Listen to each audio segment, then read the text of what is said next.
নমস্কার, আমি ডাক্তার শান্তনু দত্ত।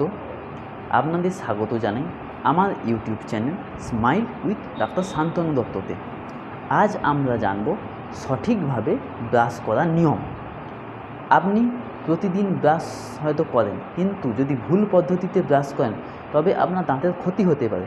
তাই ভিডিওটি শেষ পর্যন্ত দেখুন। কেন সঠিকভাবে ব্রাশ করা জরুরি আপনি কি জানেন?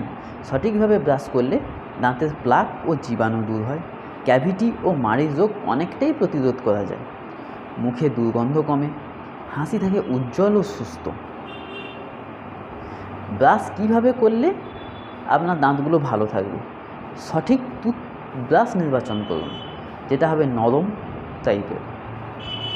সঠিক পরিমাণ টুথপেস্ট ব্যবহার করুন, যেটা সামান্য পরিমাণ, একটা মটর দানার সমান, যে টুথপেস্টে ফ্লোরাইড থাকে। ব্রাশ 45 ডিগ্রি অ্যাঙ্গেলে ধরুন, যেটা দাঁত ও মাড়ির সংযোগস্থলে যেন ব্রাশটা 45 ডিগ্রি অ্যাঙ্গেলে থাকে। হালকা হাতে গোলাকারভাবে ব্রাশটা করুন, বেশি জোরে ঘষবেন না। বেশি জোরে ঘষলে আপনার এনামেল ক্ষতিগ্রস্ত হতে পারে।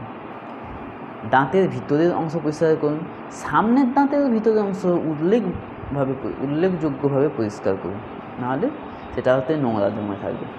জীবাণুর অংশটা পরিষ্কার করুন। জিভটা পরিষ্কার রাখুন, জিভটা পরিষ্কার রাখলে মুখের দুর্গন্ধ অনেকটাই কমে যাবে। এবার দিনে কবার ব্রাশ করবেন, কতক্ষণ ব্রাশ করবেন, এটাও একটা গুরুত্বপূর্ণ কোশ্চেন। প্রতিদিন দিনে 2 বার ব্রাশ করবেন, অন্তত 2 মিনিট ধরে ব্রাশ করবেন।